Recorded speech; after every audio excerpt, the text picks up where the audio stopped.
Happy Tuesday, everybody. On this video, welcome to review lesson 2.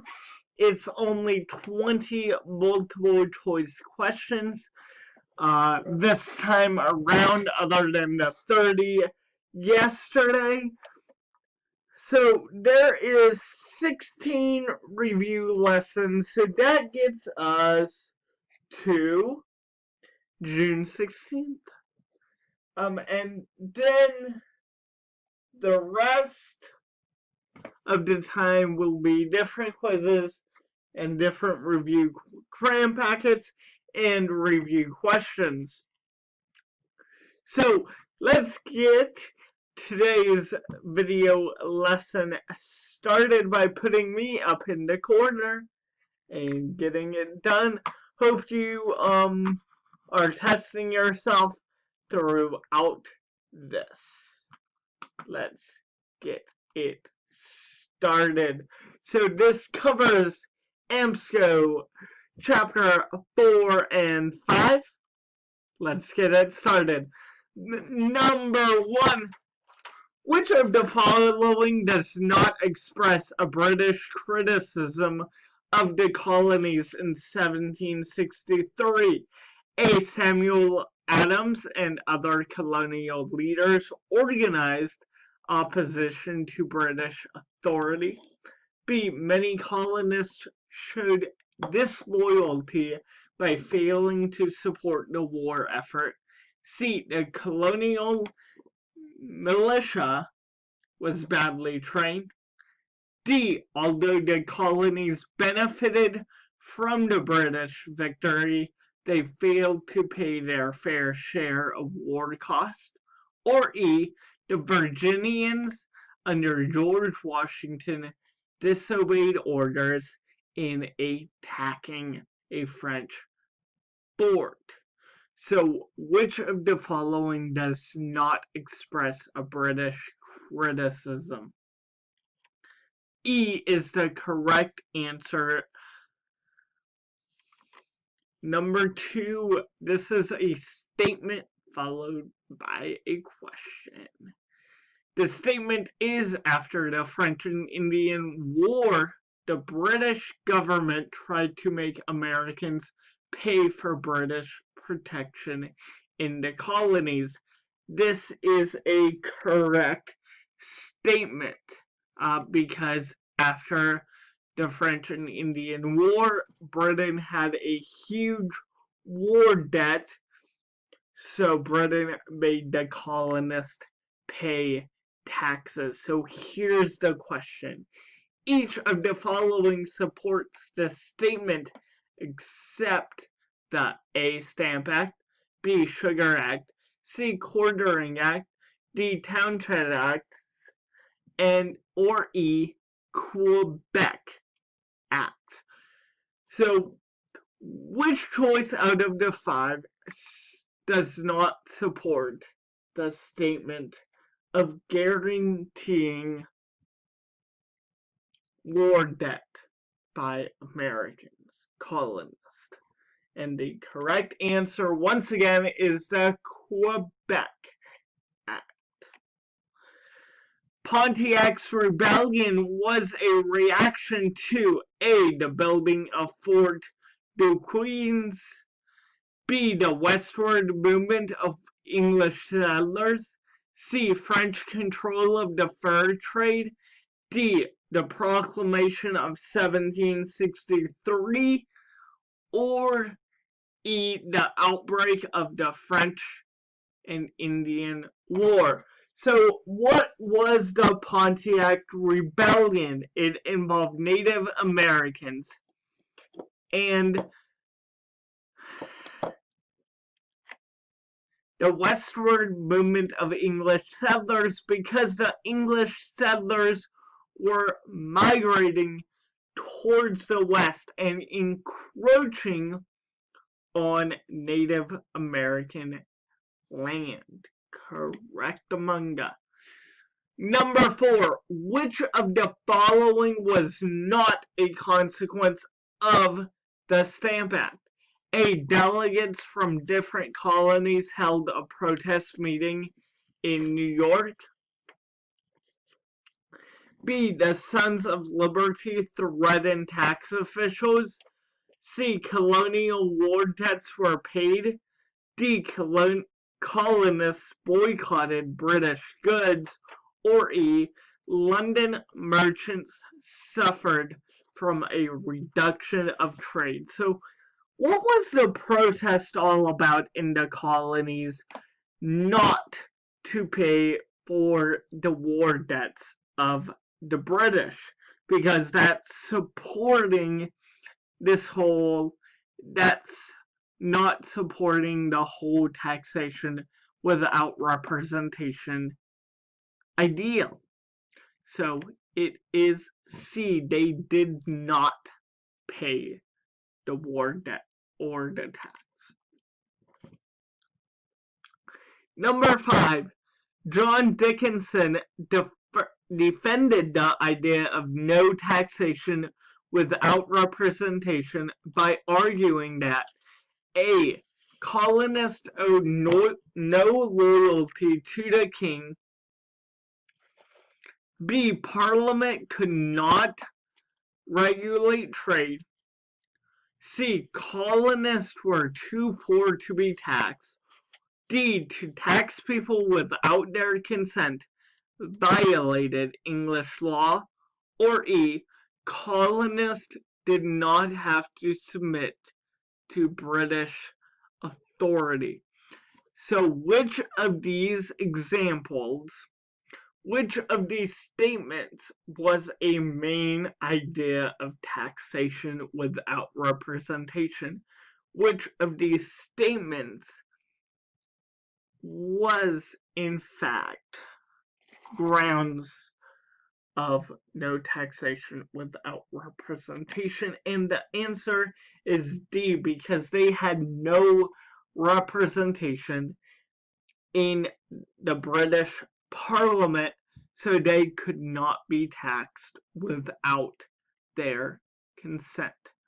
Number 6, the Townshend Acts provoked all of the following colonial reactions except. So what did the Townshend Acts not provoke? A. The Massachusetts Circular Letter. B. John Dickinson's letter from a farmer in Pennsylvania. C. The Stamp Act Congress. D. Colonial boycotts of British goods. Or E. The Gaspee Incident. So the correct answer is C, because the Townshend Act had no effect on the Stamp Act Congress. The Stamp Act Congress was established before the Townshend Acts. Boom. Almost halfway done. 7. The Boston Tea Party had which of the following causes? A. The Boston Massacre. B. Parliament's efforts to improve the profits of the British East India Company. C. The Intolerable Acts. D. The arguments of the Committees of Correspondence. Or E. The imperial policies of Lord Grenville. So, which of the following was a direct cause behind the Boston Tea Party? The answer is B. 8. Which of the following sources would be most useful in studying the philosophical foundation of the American Revolution? A. John Dickinson's Letters from a Farmer in Pennsylvania. B. Benjamin Franklin's Poor Richard Almanac. C. John Locke's Two Treatises of Government. D. Jonathan Edwards' Sinners in the Hands of an angry God, or E, the Albany Plan of Union. So, again, this question has the foundation of all of these documents can be useful in understanding the philosophical foundation of the American Revolution, but which of these is most useful to understanding that? And if you picked C, John Locke's Two Treatises of Government, you would be right. Number 9, Enlightenment philosophers believed in all of the following ideas except A, people have the right to revolt against tyranny. B, people have rights simply because they are human. C, sovereignty resides with the people. D, a fundamental purpose of government is to protect people's rights. Or E, God is the primary authority for government. We are talking about enlightenment. Which of the following ideas does not support enlightenment philosophers? The answer is E. Number 10. Which of the following is a correct statement about the American colonies in the 1770s before the outbreak of the Revolutionary War? A. Except for a few radicals, Americans generally accepted the policies of George III ministers. B. Most Americans resisted the British government's efforts to impose new taxes. C. France encouraged the British colonies to revolt. D. Colonial boycotts failed to have an effect on British policy. Or E.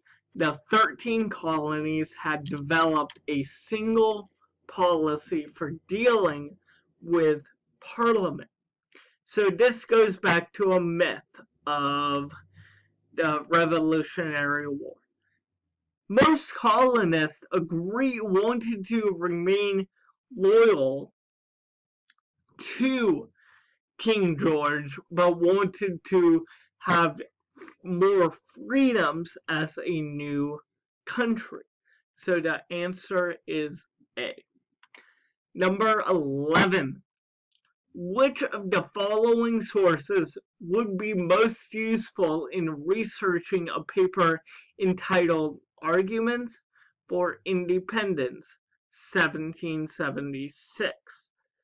So again, it's the most useful question. A. John Dickinson's Letters from a Farmer in Pennsylvania. B. The Olive Branch Petition. C. John Locke's Two Treatises of Government. D. Treaty of Paris, 1783. Or E. Thomas Paine's Common Sense. So which of the following sources would be most useful in determining that? And the answer is E. Number 12. The Battle of Saratoga had all of the following consequences except A. Encouraged the British to grant most of the American demands. B. Persuaded the French to form an alliance with the United States. C. Defeated a British attempt to isolate New England from other colonies. D. Gave a boost to American morale. E. Caused the British to adopt a different military strategy. So, what was not a consequence behind the Battle of Saratoga? And if you answered A, you would be correct. It did not encourage the British to grant most of American demands. If it did, we would probably be seeing a little different America by now. The First Continental Congress was a reaction to A. The Declaratory Act, B. Fighting at Lexington and Concord, C. Passage of the Intolerable Acts, D. The Boston Massacre, or E. The British tax on tea. So, what was the First Continental Congress an effect to? What was the cause behind the First Continental Congress? C. Passage of the Intolerable Acts. In his pamphlet Common Sense, Thomas Paine defended the idea of American independence on the grounds that A. All men are created equal, B. Parliament was dictatorial, C. People should not pledge allegiance to a king and a corrupt government, D. Democratic government of, by, and for the people was the only type based on natural law and reason, or E. Liberty belongs to those who fight for it. The answer is C. People should not pledge allegiance to a king and a corrupt government. This was his whole ground between his pamphlet Common Sense. As a result of the Treaty of Paris, the United States gained all of the following except A. Fishing rights off the coast of Canada, B. British recognition of U.S. independence, C. A western boundary on the Mississippi River, D. The territory of Florida, or E. A peaceful settlement of the Revolutionary War. What did the United States not gain as a result of the Treaty of Paris? And the answer is D. The territory of Florida. Number 16. Which of the following most accurately describes those Americans who fought on the British side in the American Revolution? A. They came from all groups and classes. B. They were a majority of the population. C. They were most numerous in New England. D. They were generally identified with the Whig Party in England. Or E. They were motivated by a desire for financial gain. So some Americans fought on the British side during the American Revolution, and they all came from all different kinds of groups and classes. Number 17. Which of the following most accurately describes the change in American public opinion between January 1774 and July 1776? A. It changed from a desire for reconciliation to a decision for independence. B. Most people favored independence in 1774, but were willing to fight for it only after the Declaration of Independence. C. Loyalists were in the majority both in 1774 and 1776. D. By the summer of 1776, only a relatively small number of Americans expressed support for the king's government. E. Military support from France encouraged American patriots. So, what was the change in public opinion before the Revolutionary War to just before the Revolutionary War?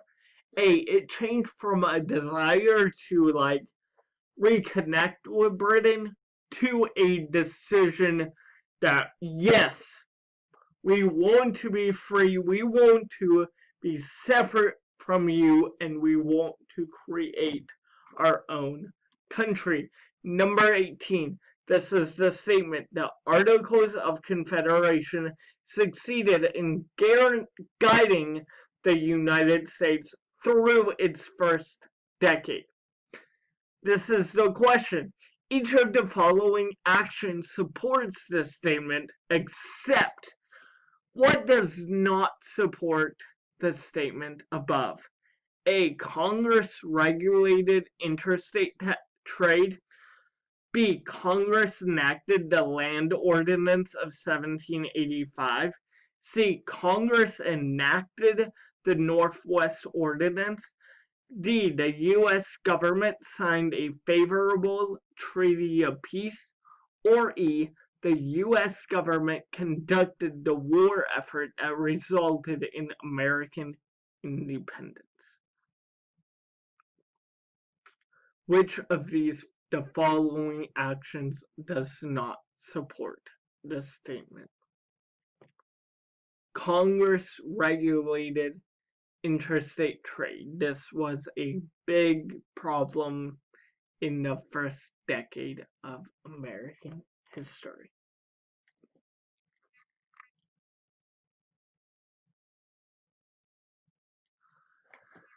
This is the statement. The new state constitutions enacted during the Revolutionary War reflected the patriots' emphasis on individual liberty. Each of the following actions supports this statement except A. Starting each constitution with a Bill of Rights. B. Providing for separation of powers to limit abuses. C. Submitting proposed constitutions to the people for ratification. D. The absence of any provision for the abolishment of slavery. Or E. Providing for separation of church and state. Which of these options is not considered freedom and liberty? Slavery. So the answer is D. Great job. Last question.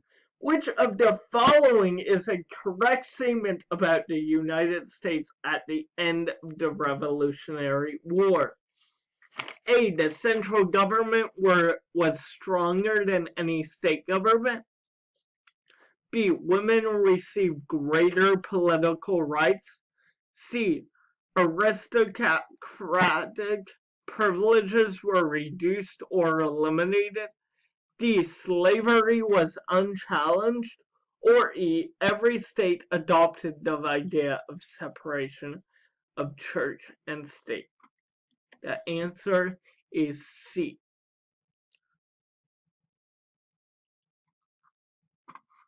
They wanted to create a new government.